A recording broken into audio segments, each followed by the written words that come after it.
Maybe no one ever told you this, but the reason people don't really listen to you isn't because you're wrong. It's because they don't feel safe. You've been taught that influence is about persuasion, but Dale Carnegie knew something deeper. Real influence is not something you force, it's something you're trusted with. And trust isn't earned through clever words. It's earned through presence, through calm, through the silent power of making others feel seen. In the next few minutes, you won't hear formulas. You'll hear something far more important. The voice of Dale Carnegie reminding you how to become the kind of person others feel safe becoming themselves around. So, if you're ready to lead without pressure, to heal through presence, and to influence not with noise, but with peace, stay with me.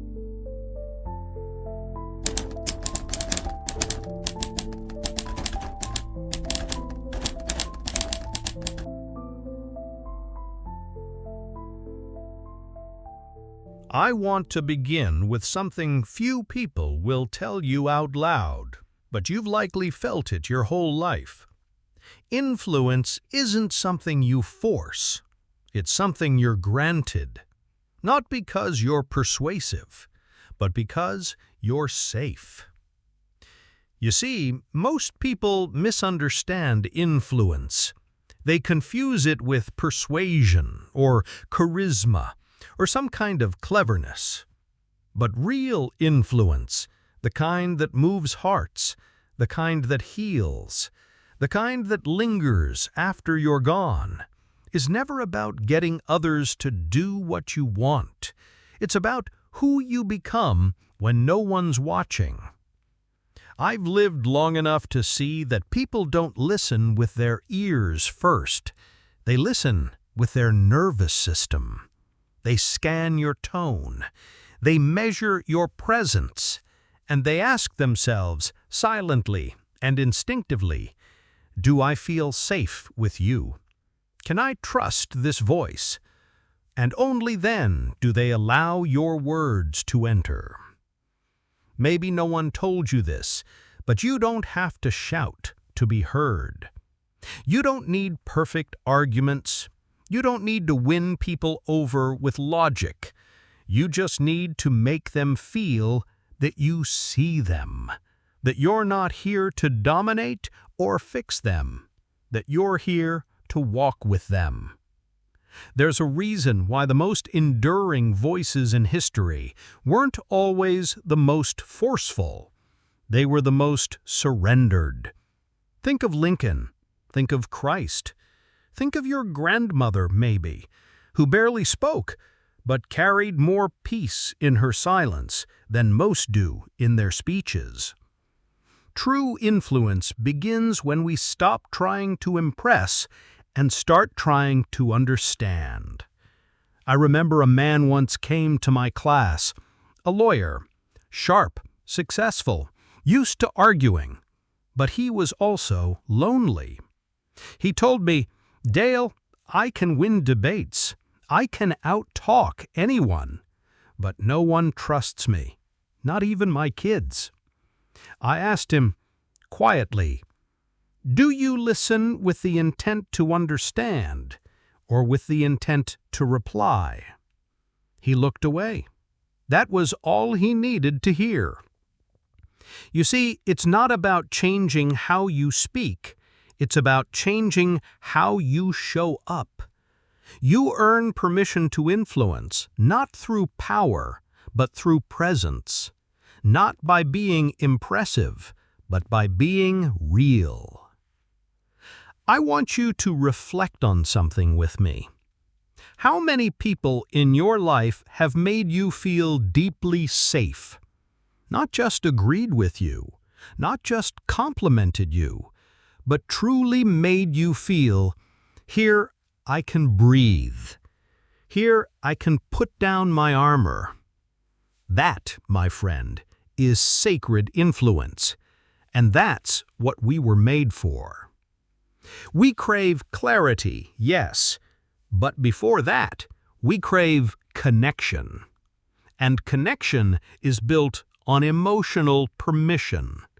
You don't push for it, you wait for it. You live in such a way that it comes to you quietly, reverently. There's a moment in every relationship, a quiet, invisible moment, when the other person decides whether or not to trust you. It doesn't happen because of what you say. It happens because of who you are. When I say that influence is about permission, I'm speaking of this sacred moment. You don't demand it. You don't earn it with charm. You receive it because you've done the inner work of becoming someone safe to be around. And let me tell you, that kind of safety isn't passive. It's powerful. It's not soft in the weak sense. It's soft like velvet over steel, gentle but grounded. So let me ask you something. When people come into your presence, do they feel the need to defend themselves, or do they feel invited to rest? I don't ask this to shame you. I ask because most of us have spent our lives striving to be respected, when what people long for is to be understood. You want to influence someone? Begin by honoring their pain. Begin by seeing not just their behavior, but the fear behind it, the weariness beneath it, the story they've carried alone for far too long. Because when someone feels truly seen, they stop resisting. Their walls come down, not by force, but by love, not by argument, but by stillness. There's a line I've carried with me for years, and it has changed the way I speak to others. Be the calmest presence in the room. Not the loudest, not the smartest, not the most prepared, the calmest. Because calm is what unsettled hearts are drawn to. Calm is what breaks cycles of reactivity. Calm is what reminds others that they are safe, even when everything inside them screams otherwise. You don't need to be perfect. You just need to be present. I think of a woman who once shared, through tears, that her father never gave advice, never offered solutions. But whenever she sat with him, she said, it felt like the world made sense again. That was his influence. Quiet, consistent, trustworthy. So if you're wondering how to influence others, your spouse, your children, your team, ask yourself this: do they feel safer after being around me? Because influence isn't measured by how many people follow you. It's measured by how many people feel healed by your presence. And here's the beautiful thing. You don't need a platform for this. You don't need to be known. You don't need to have credentials or charisma. You just need to be deeply, soulfully, unapologetically aligned with who you are, and offer that as a resting place for others. Permission to influence doesn't come from the head, it comes from the heart. And the heart only opens when it feels safe enough to do so. Some of the most powerful moments of influence I've ever witnessed came not from speakers on stages, but from quiet souls in kitchens, in hallways, in moments between the noise. That's because real influence happens when no one's performing. I've said this before, and I'll say it again. You don't need to be loud to be heard. You don't need to prove yourself to be powerful. You don't need to persuade anyone to become unforgettable. You just need to be someone whose presence speaks louder than your words. And let me be honest, that kind of presence isn't built overnight. It's forged in silence. It's shaped through humility. It's born out of our willingness to do the inner work that no one applauds. You see, people don't remember what you taught them. They remember how they felt when they were around you. Do they feel judged, or do they feel accepted? Do they feel pressure, or do they feel peace? Do they feel you want to fix them, or do they feel you're with them? These aren't small questions. These are the roots of influence, because unless a person feels emotionally safe, they won't open their mind, and certainly not their heart. I remember once meeting a man who was brilliant. He had all the right ideas, all the data, all the arguments, but he couldn't understand why no one followed his lead, why his wife had grown distant, why his team tuned him out. I told him gently, "Your words are strong, but your presence is hard." And then I asked him the question that shifted his whole life.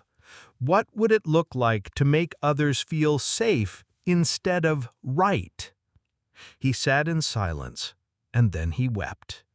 Because deep down he knew people weren't resisting him out of logic. They were protecting themselves out of fear. We must never forget this truth. People don't resist change. They resist pain. They resist feeling unseen. They resist being told who they are by someone who hasn't earned that right. And so, if you truly want to lead others, if you truly want to help them grow, you must first learn the art of gentle presence, the sacred work of building emotional permission. It starts by listening more than you speak. It starts by pausing when you want to prove something. It starts by holding space for someone else's truth even when it's uncomfortable. Because the greatest leaders, the ones who leave legacies, are not the ones who mastered persuasion. They are the ones who mastered peace. And peace, my friend, is contagious. From this day forward, let that be your aim. Not just to influence others, but to earn their permission. Not through argument, but through presence. Not through pressure, but through peace. Not through fear, but through love. You are not here to convince the world. You are here to carry light quietly, steadily, and without fear. And those who are ready for that light will follow. There's a sacred strength in the one who stops trying to be impressive and starts becoming trustworthy. You see, influence isn't something you chase. It's something that flows to those who are rooted in presence, anchored in humility, and lit by quiet integrity.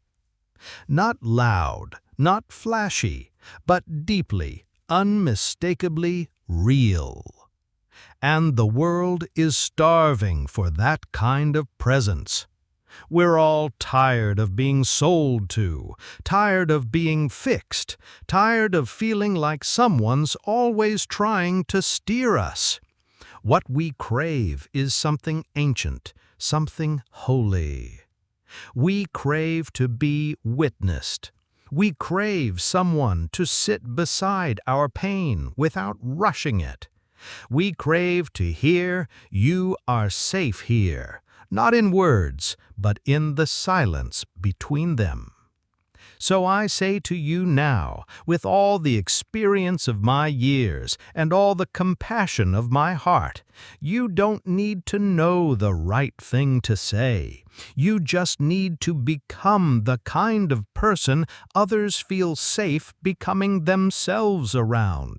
That is influence. That is leadership. That is love disguised as presence. And I want to leave you with this. You are not too late to become that person. You are not wounded, not broken, not too far gone.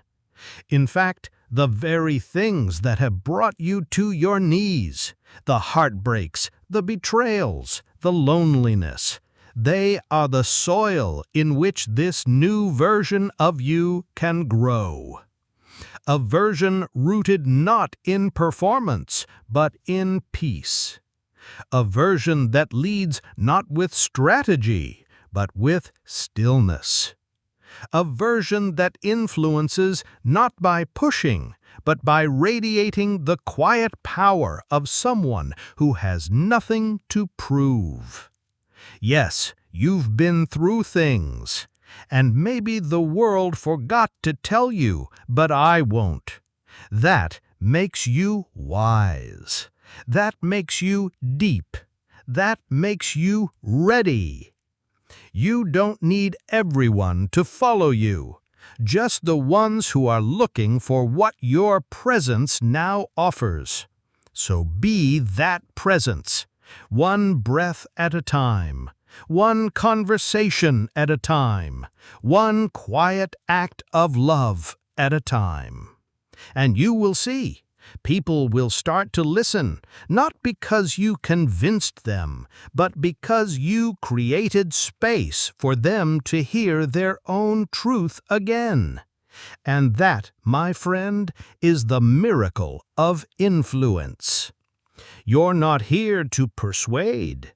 You're here to remind souls of what they already knew and had forgotten, that they are seen, that they are safe, and that they can begin again, just like you did, just like we all must. From this day forward, walk gently, speak kindly, and lead not with pressure, but with permission. Because you don't need force to move hearts. You just need truth, wrapped in grace. And that is more than enough.